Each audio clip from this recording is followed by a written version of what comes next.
नमस्कार, the book pod में आपका स्वागत है। मैं हूं आपकी होस्ट काजल। और मैं हूं आपका दोस्त आरके।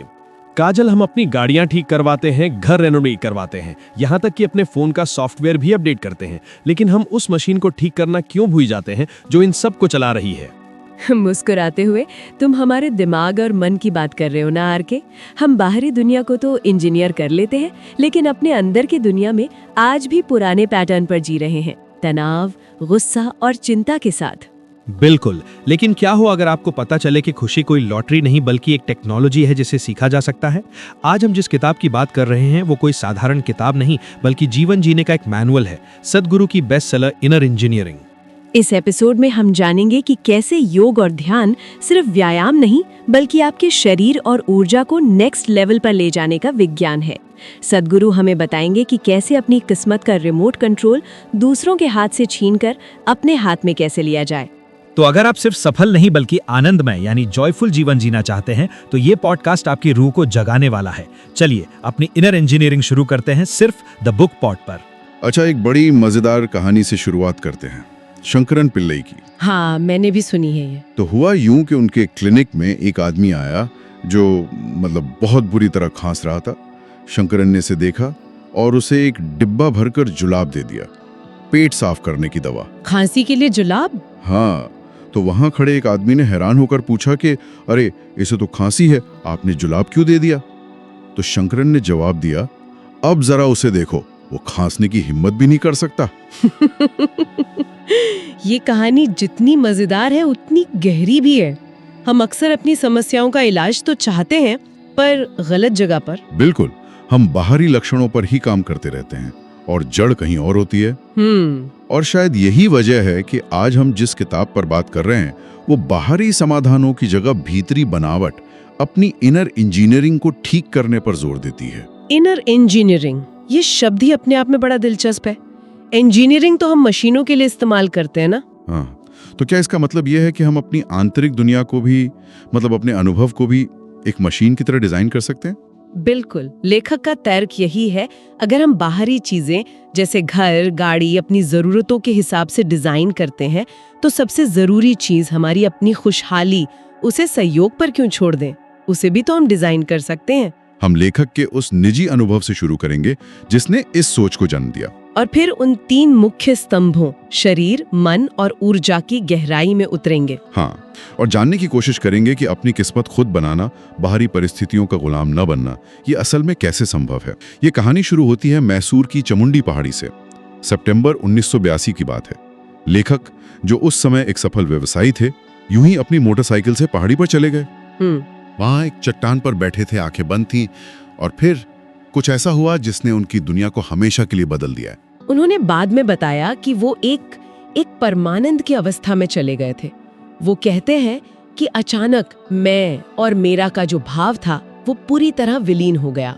मतलब उन्हें हर चीज में मैं ही नजर आने लगा। जिस चट्टान पर वो बैठे थे, जो हवा वो सांस में ले रहे थे, आसपास का पूरा माहौल, सब कुछ वही बन गए थे। ये तो बहुत ही असाधारण अनुभव है। बहुत। उन्हें लगा कि सिर्फ 10-15 मिनट हुए हैं, लेकिन जब उन्होंने आंखें खोली तो शाम हो चुकी थी, अंधेरा घिराया था। ऐसे अनुभव के बाद तो इंसान डर भी सकता है। क्या उन्हें लगा कि उनका दिमागी संतुलन बिगड़ गया है? बिल्कुल। पहला ख्याल तो यही आया कि शायद मैं पागल हो रहा हूँ, लेकिन अनुभव इतना तीव्र और आनंदमय था कि वो उसे किसी भी कीमत पर खोना नहीं चाहते थे। उस एक अनुभव ने उनके भीतर की हर चीज बदल दी। इस एक घटना को समझने के लिए शायद उनके बचपन को देखना भी जरूरी है। किताब बताती है कि वो शुरू से ही थोड़े अलग थे। हाँ, वो एक अपरंपरागत बच्चे थे। स्कूल की 4 दीवारियों ने कभी रास नहीं आई। वो अक्सर क्लास से भागकर पास की घाटी में घंटों कीड़े मकोड़े और सांप इकट्ठा करते थे। और स्वभाव से भी शंकालु थे, हर चीज पर सवाल उठाने वाले। बहुत ज्यादा, खासकर ईश्वर और धार्मिक परंपराओं को लेकर। परिवार वाले मंदिर जाते थे तो वो बाहर जूतों की रखवाली करने वाले के पास बैठ जाते थे। कहते थे कि वो ज्यादा सच्चा लगता है। उनकी सवाल पूछने की आदत की एक घटना का भी जिक्र है। हाँ, उनके एक शिक्षक ने एक दिन गुस्से में कहा, तुम या तो देवता हो या शैतान, और मुझे लगता है कि तुम शैतान हो। ये बात तो मन में घर कर गई होगी। बिल्कुल। इसने उनके अंदर एक बहुत गहरा सवाल पैदा कर दिया। मैं कौन हूँ?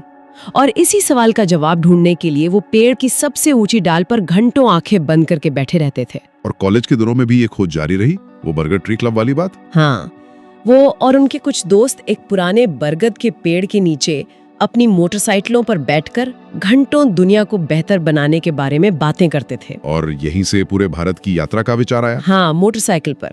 उनके अंदर दुनिया को जानने और समझने की एक बहुत तेज इच्छा थी और इसके लिए उन्होंने पैसे भी कमाए, मुर्गी पालन और कंस्ट्रक्शन जैसे सफल बिजनेस शुरू किए। मतलब बाहरी तौर पे तो सब कुछ ठीक था, एक कामयाब नौजवान। बिल्कुल, लेकिन भीतर की जो बेचैनी थी वो बनी रही।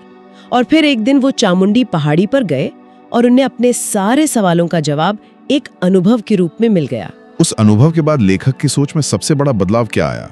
क्योंकि ज्यादातर लोग तो यही मानते हैं ना कि हमारी जिंदगी किस्मत पर या बाहरी हालात पर निर्भर करती है। उस अनुभव ने इस धारणा को सिर्फ चुनौती नहीं दी, बल्कि तोड़कर रख दिया। अच्छा, यहीं से जिम्मेदारी का सिद्धांत सामने आता है, जो इस पूरी किताब का एक तरह से आधार है।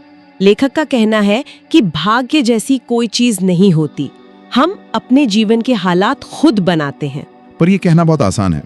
असल जिंदगी में जब कोई आपको ट्रैफिक में गलत तरीके से कट मारता है तो गुस्सा आना तो स्वाभाविक है। क्या लेखक ये कह रहे हैं कि वो गुस्सा भी हमारी रचना है? ये तो बहुत बड़ी जिम्मेदारी लेने वाली बात हो गई। बिल्कुल, और यही इस विचार का सबसे शक्तिशाली हिस्सा है।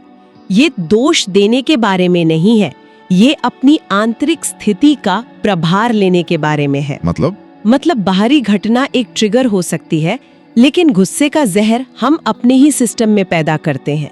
जिम्मेदारी का मतलब है उस जहर को पैदा न करने का विकल्प चुनना।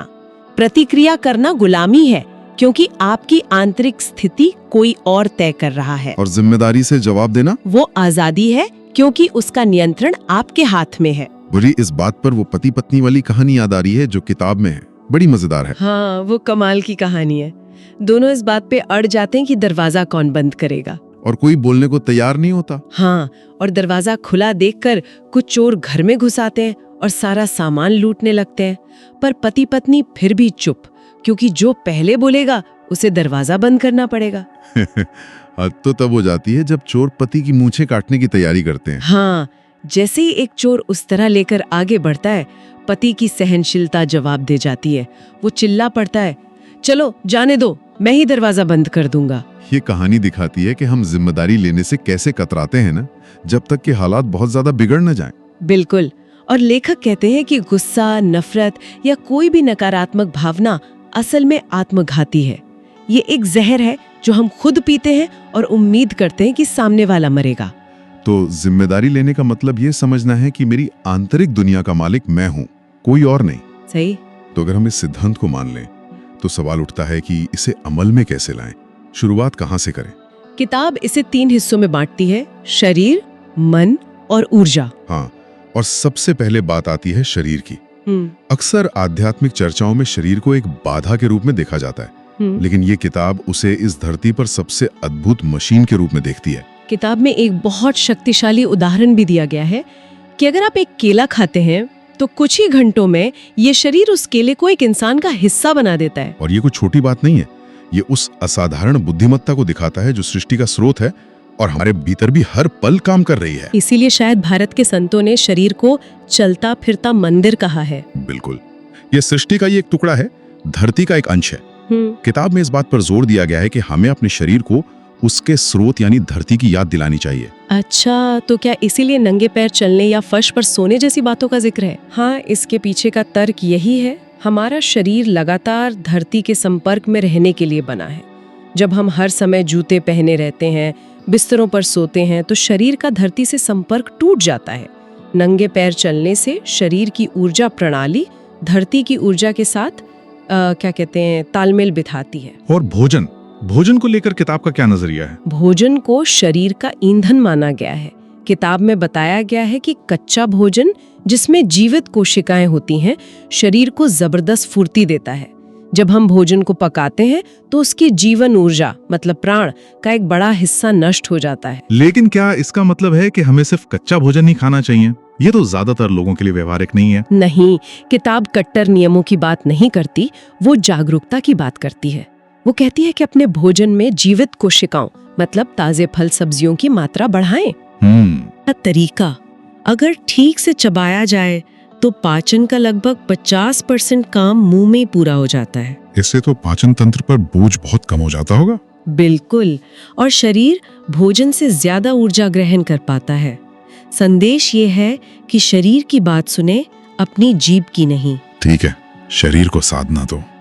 चलिए, फिर भी समझ आता है, पर उस चीज का क्या करें जो शरीर से भी ज्यादा काबू से बाहर लगती है, हमारा मन। मन। किताब मन को एक चमत्कार भी कहती है और एक जंजाल भी। ये इस पर निर्भर करता है कि आप इसका इस्तेमाल कैसे करते हैं। वो बंदर वाली कहानी? हाँ, वो कहानी बहुत सटीक है। एक व्यक्ति को एक मंत्र दिया जाता है और कहा जाता है कि बस जाप करते समय बंदरों के बारे में मत सोचना। और फिर क्या था, उसे हर जगह बंदर ही बंदर दिखाई देने लगते हैं। ये तो मन की मुश्किल को बिल्कुल सही पकड़ती है। हम जितना किसी चीज को दबाने की कोशिश करते हैं वो उतनी हावी हो जाती है। तो इसका समाधान क्या है? समाधान नियंत्रण नहीं है, बल्कि दूरी बनाना है। योग का एक मुख्य लक्ष्य आपके और आपके मन की गतिविधियों के बीच एक फासला पैदा करना है। फासला? हाँ, जिस पल यह दूरी बनती है, कष्ट का अंत हो जाता है। आप देखते हैं कि आपके विचार और भावनाएं आप नहीं हैं, वो बस एक गतिविधि है जो आपके अंदर हो रही है। जैसे आप ट्रैफिक को सड़क के किनारे खड़े होकर देखते हैं। आप ट्रैफिक का हिस्सा नहीं हो, आप उसे बस देख रहे हैं। बिल्कुल, जब आप विचारों के साथ ये दूरी बना लेते हैं तो वे आप पर हावी नहीं हो पाते। आप अपने मन के मालिक बन जाते हैं, उसके गुलाम नहीं। मन की एक और सीमा बताई गई है, उसका तर्क। हम आज की दुनिया में तर्क को बहुत महत्व देते हैं। हाँ, लेकिन किताब कहती है कि जीवन के कई आयाम तर्क से परे हैं।